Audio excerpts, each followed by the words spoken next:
Hello, and welcome to the Psychemedics collection training. Whether you know it or not, you play a big part in delivering a great experience for our clients. And we created this video to help you master the simple steps to a perfect collection. So let's get started. This first step is very important for two reasons. You verify the donor's identity.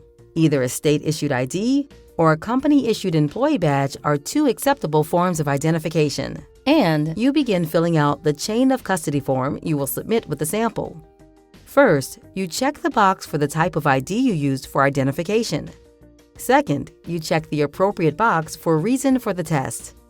Verifying identity and completing the CCF are critical steps to ensuring the integrity of the test.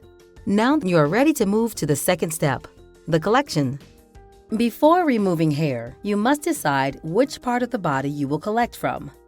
Whenever possible, head hair is always your first choice. Now, here is an important point. When collecting here, make sure you look for a collection site away from the crown of the head. If you have confirmed that the candidate has enough head hair for the required quantity to be collected, you can proceed.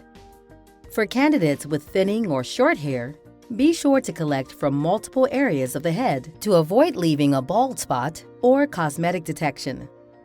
Before you begin the collection, be sure to sanitize the hair clip and scissors with the alcohol wipe provided with each sample kit. Use a hair clip to secure any excess hair out of the way. Then, using your thumb and index finger, extend the appropriate quantity of hair to be collected out away from the scalp.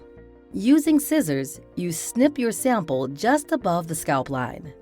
Never use a razor or electric cutters to collect a sample from the head.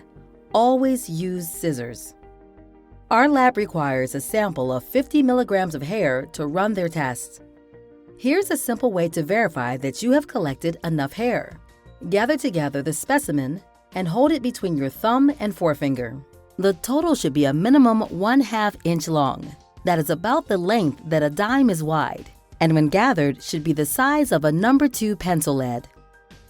Then secure the sample in the foil, with the root end of the sample toward the slanted end of the foil, with about 1/4 inch of the hair extending beyond the end of the foil. For people with long hair, you will still snip your sample at the scalp line and send the entire length of hair. Do not shorten it. You will just wrap the excess around the outside of the foil after you have sealed it. And remember, be sure to mark head hair as the source of collection on the CCF. In some cases, the candidate may not have enough head hair for the quantity required, and you will have to collect from multiple body hair sources. That is just fine. Here are some places for collection: arms, legs, chest, underarm, and below the jawline. For body hair, use the collection scissors if possible. If the hair is not long enough to cut with scissors, then a single-use disposable razor is your option. The quantity requirements for body hair remain the same. You must collect 50 milligrams of hair for us to process the sample. Here is a word of caution. If you do not collect the required amount, it means the donor may have to come back for a second collection and likely won't be happy.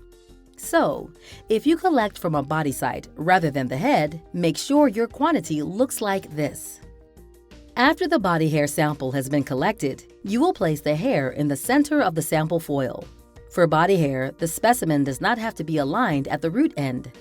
Pinch the foil closed around the body hair, as this makes it easier for our lab technicians to process. And remember, you never mix head and body hair samples in the same piece of foil. The sample submitted to the lab should be from one location or the other. And we should mention here that pubic hair is not an acceptable sample.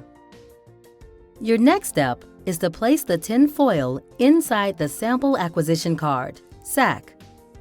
To close the sac, remove the adhesive backing from the top flap and close it similar to closing a standard envelope. At this time, you will need to remove the barcode label and apply this to the gray shaded area of the sample acquisition card. Once that's done, you will need to place the tamper-evident seal onto the sac. Don't forget, In this step, it is important to make sure that the donor has initialed the sac and has completed Step 3 on the chain of custody form.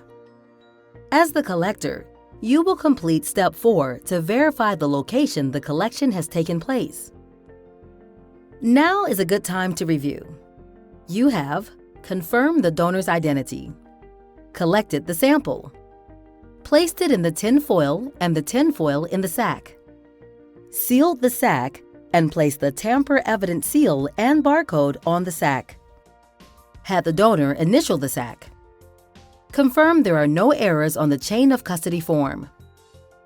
When you are happy that everything is correct, remove the first page of the chain of custody form and place it and the sealed sample acquisition card in the bag.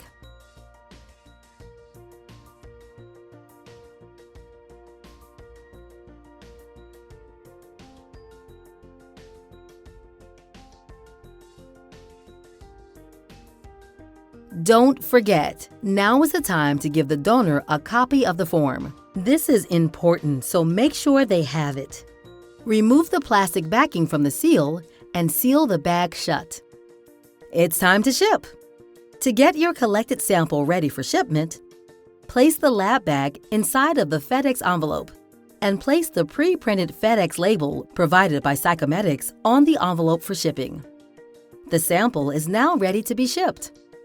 And here's a hint.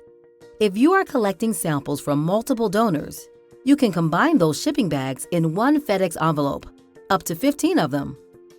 Now that you have learned the simple steps to a perfect collection, it's time for you to complete your certification exam. You will find it at the address on your screen. Welcome to the Psychemedics family.